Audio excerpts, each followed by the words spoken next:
This is the fictional Mindbender. If you happen to live in the West, there is a little known genre in anime type series that I came across on YouTube about 10 years ago that is called Bancho. And I was first exposed to it by accidentally catching fight sequences from the 2010 Japanese action movie Crow's Zero. Now, I honestly don't expect most of you to have even heard of this, so I'm not even going to bother going into character names and whatnot, but I am going to go into the general gist and philosophy of just the motivations and the reasons why I happen to find this genre so addicting and interesting. Now, although I doubt anyone, at least a majority of Americans or Westerners, watch Japanese or Asian action movies, you may have come across this genre in the form of the anime series Tokyo Revengers. And if you have, then you pretty much get the gist of what this is about. Essentially, that the Bancho genre involves schools and or high school gangs that dressed up in disheveled school uniforms, have crazy ass hairstyles, and usually get into fights with other rival gangs for control of something, whether it be territory or the school itself. And it more or less emerged as a genre from the 1970s and 80s issues in Japan regarding actual delinquent gangs. I've even read somewhere that the author of Tokyo Revengers was himself part of a motorcycle gang. So a lot of the experiences that he draws and writes about are from actual experiences that he's had, minus the isekai stuff. Now, although I've heard that recently that delinquency was no longer an issue in Japan, since that the actual context in real life was that they were known for their large fights and just robbing people and just shoplifting, for whatever reason, just like Yakuza, it's stuck in pop culture all the same, and therefore that's where its legacy continues. And that's where Crow Zero comes in. In the context of that movie, which also was based on a Bancho manga, it revolves around a school of delinquent kids. And that this school is an internal war zone through the rivalries and battles between different gangs battling for control of the school, which for some ridiculous reason is seen as a priority. Because right from the get-go, the whole concept, at least to an outsider's point of view, is ridiculous. I mean, the first question I had was, where the hell were the adults during this time? And now these fights going on. Their students here are tearing apart classrooms, beating the holy hell out of each other, and no one is stepping in to do anything about this? For that matter, where are the cops stepping into the school or any security forces to bring back in order when they have their mass gang battles? What the hell do their parents think? That their kids keep coming back home in bandages with broken bones, or the hospital staff for that matter that has to mend them up consistently. In fact, we never see them, ever. There is only one prominent scene in the Crow Zero movie where the adults of the school actually make an appearance, and that's at the very beginning. And even then, they are shown to be very timid and very submissive and easily ran over by the more bold and aggressive students of the school. How the hell does anyone learn anything in this environment like that? Much less graduate when they talk about graduating. Graduating from what? Surviving getting beat up all the time? But do you want to know what intrigued me most about this? Was that the characters who, again, I'm not even going to bother naming because I cannot pronounce the names worth shit, were all pretty boy actors essentially. And that these pretty boy actors were getting really, really fucked up filming these scenes. I mean, this is pretty much like if you took the actors from the CW and Nickelodeon, threw them into a delinquent urban school, and let them battle it out and watch what happens, is what you would see. And I was legit very shocked by this portrayal and just the level of acting and dedication that would have to be involved to even film scenes like this. As an American, I am typically accustomed to seeing attractive actors who get filmed in such scenes, maybe having a bruise or two, maybe some blood, maybe even a broken bone perhaps, but nothing on the level of whole bloody faces and swollen patches all over their face that can barely walk or see. They must have really put the actors through hell, or that their makeup team was just that damn good. The closest thing I've ever seen to that was perhaps the 1990s movie Fight Club, with how they did Brad Pitt, and how a lot of the time, or at least most of the time that you saw him, he was bruised, beaten, and hardly an attractive looking person. And yet, at the same time, they still made him look an attractive looking person. So there you are.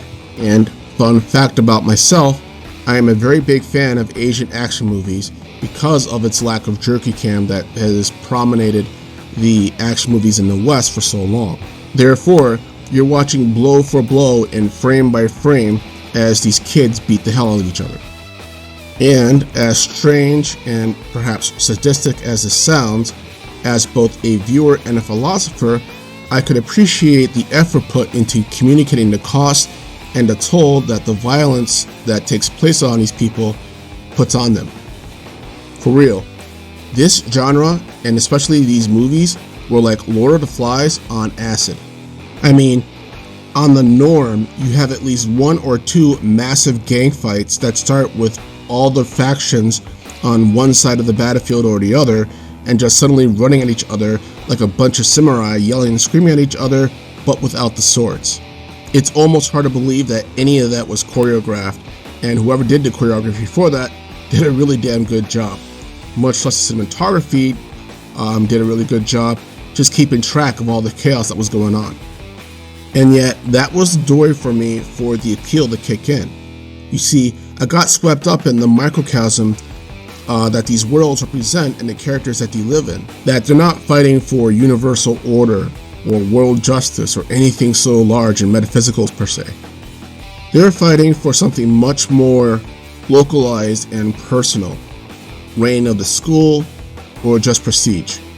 For whatever reason, a lot of these people feel the need that they must reach the top and reach the top over the bodies of other people who are trying to do the same thing. And more often than not, the movies do a great job imparting on the viewer of just how fruitless that is. Because even if one character happens to reach the top, they must then continuously defend that position until they either age out or they graduate. And yet, ridiculously, and still, the characters feel it is that important. Moreover, especially in the Crows movies and the High and Low franchise, there's always some sort of, I would say, exported Japanese sense of honor and code of conduct in these gang battles. Usage of weapons is heavily frowned upon, and people who are using them are considered either cowards or lowlifes. And the antagonists and protagonists of these movies and shows usually command their underlings like a shogun or a daimyo of old. And I feel it necessary to say that a lot of people who are aware of this genre or these shows consider that element to be heavily romanticized, much like how Hollywood romanticized the mafia. That in real life, these actual gangs didn't really have that much sense of honor or integrity as we would define it. But, as I said, it became so entrenched in Japanese pop culture that it attached itself to that. But perhaps the real draw to me of why I became addicted to this franchise is that it is so ridiculous that I could easily lose myself in it and just literally enjoy the ridiculousness of what it is. Perhaps the largest things I've ever seen in any of these franchises was perhaps citywide battles, but beyond that, nothing major. The plot and the philosophy in these genres are pretty simple and almost kind of basic, with more emphasis placed on character development than anything else. And so it was just refreshing to just kind of watch these actors beat the hell out of each other for simple reasons and stakes. But now that I think on it, perhaps there is a deeper reason or philosophy behind all this as well, in that Japanese culture is famous or notorious for living by the maxim, the nail that sticks out gets hammered. That being its heavy emphasis on conforming to social standards. And I have to wonder if this genre is not some sort of low-key rebellion against that, because if nothing else, every version of this genre that I've seen puts the heavy emphasis on the individuality of these characters. People that want to and try to stick out from the world around them and don't care what they think. Even if there's no actual huge gang fights happening in Japan on the norm, it does seem that there's a need for some sense of individuality that is screaming to break out somehow from that blanket and declare itself and make itself known to the world.